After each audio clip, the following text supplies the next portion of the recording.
I want to thank Ed for the introduction. What he didn't say is I'm really just an old soldier. I'm a cattle rancher. I wear this uniform because I've been given and I accepted a position of responsibility for my fellow citizens. I intend to live up to that position of responsibility. I'm here to talk about asset forfeiture reform. There's various government and non-government agencies out there that are proponents for continuing civil asset forfeiture in its current form. Often these people will give you a scenario that there's a state trooper out on the highway somewhere and he sees a speeder coming. He stops the individual, searches the vehicle, and finds $400,000 all heat sealed and hidden up in the fenders of the vehicle, and they say that's cartel money. And that without civil asset forfeiture, the only thing that this trooper can do is write that individual a ticket and give the cartel their money back and send them down the road. I'm telling you, that's not how it is. That's not the reality of civil asset forfeiture. Here's the reality of civil asset forfeiture. The majority of forfeitures are less than $10,000. They aren't taken from hidden compartments in cars, and they aren't cartel drug money. An actual civil asset forfeiture is more like this. Your local octarian artist, we'll call her Grandma Moses, she just sold 10 paintings at the local flea market. She's got a few $1,000s hidden under the seat of her vehicle as she leaves. There's a local officer who's got legitimate information that drug dealers are also selling drugs at that local flea market. So he's watching as people leave the flea market, and he stops Grandma Moses and he talks to her and he says, "Hey, do you mind if I can search your vehicle?" And Grandma Moses, she loves the police. She's been grown up to respect the police. She knows that we're out there to protect her. She says, "Sure." The officer finds the $10,000 and he seizes it under civil asset forfeiture as drug money.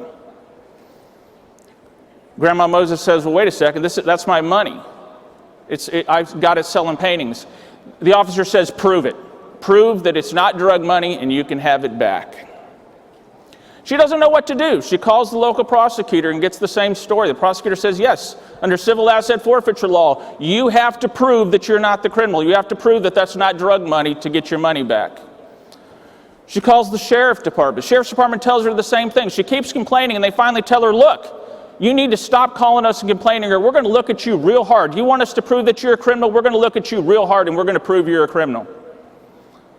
Now she really doesn't know what to do, because the last time they looked at her, they took her $10,000.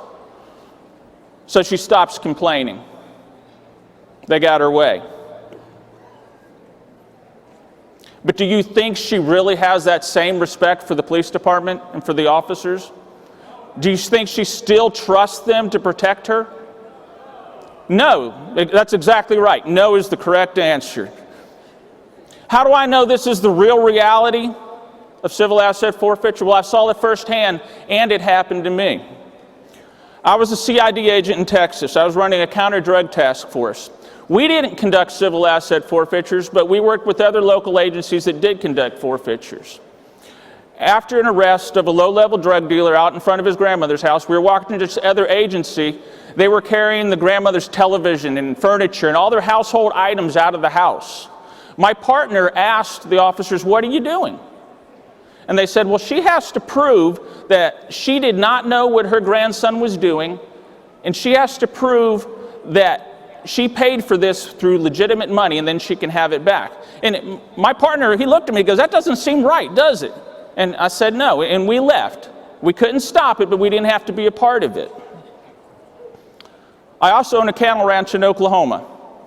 While I was assigned to this task force in Texas, my wife was home running the cattle ranch, and we had hired hands working for us. One of those hired hands was out running an errand, and he saw a spool of copper wire at a soon-to-be oil field site, and he stole that copper wire. Local citizens saw him do it and called the sheriff, as they should have. Sheriff came up and arrested him, as they should have. Stealing is wrong regardless of who does it. The problem was, when they arrested him, they also took my truck.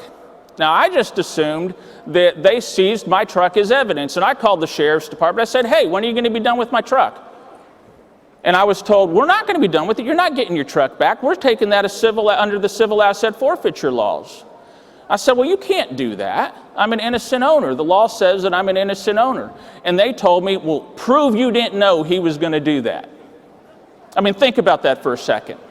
How do you prove that you don't know something?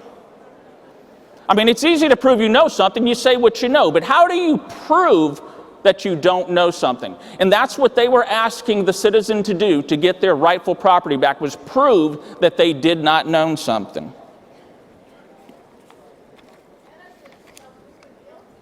Not under civil asset forfeiture. I didn't let it go. And after about 6 months, I did get my truck back. But it was an uphill fight the whole way. The average citizen wouldn't have had the knowledge, the tenacity, or the resources that I had, being who I was, to get my truck back and win that fight. I was a federal law enforcement agent, and they were calling me a dirty cop.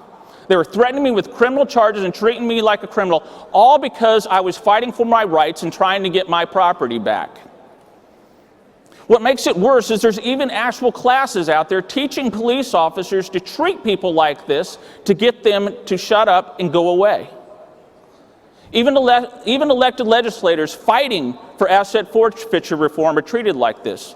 My friend Senator Kyle Loveless in Oklahoma has been trying to get a measure on to the Oklahoma legislature for 2 sessions now. Can't even get out of committee. He's being called a terrorist, ISIS, Al-Qaeda, and worse for trying to effect a change. How strong can your position be if you won't even let it come up for debate? The primary function of police and judicial system is to protect the citizens. The police, we protect the citizen from the criminals, and the judicial system is there to protect the accused. It's not the best system, but it's the best system in the world. When the police and judicial system become the antagonists and no longer protect the rights of the accused, we have failed the greater mission of protecting the rights of the citizen.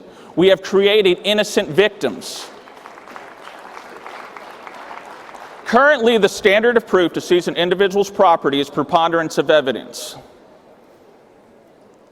I actually have to get more proof to get a warrant than I do to seize somebody's property. If the investigation stops at the side of the road after the property is seized, how are you going to get this evidence? You're not going to get any evidence of innocence. If you don't investigate the crime, you have an assumption of a crime. You don't have evidence of a crime.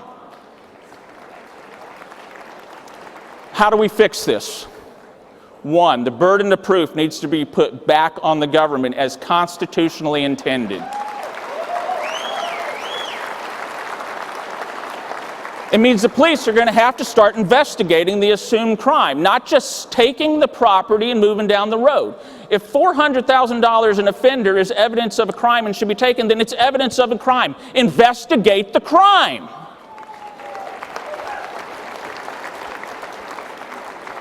We as police officers need to do our job, protecting the rights of the citizens. We can't serve the citizen while simultaneously depriving them of their natural and constitutional rights. One innocent victim is one too many and does way more damage than letting the criminal get away. President Trump, I want to thank your administration for your support of law enforcement. After the last 8 years, it's a wonderful and welcome change. I know you're being told by other members of law enforcement and associated groups that asset forfeiture reform is a bad idea, that it'll help the cartels and terrorists. I want you to know that there's many of us out in the field who don't agree with that sentiment. As law enforcement officers, we can't step on the rights of the citizens we are sworn to protect under the guise of protecting them. This country was founded of the people, by the people, and for the people with certain inalienable rights. That is what made this country strong, and that is what will make this country strong again. Thank you.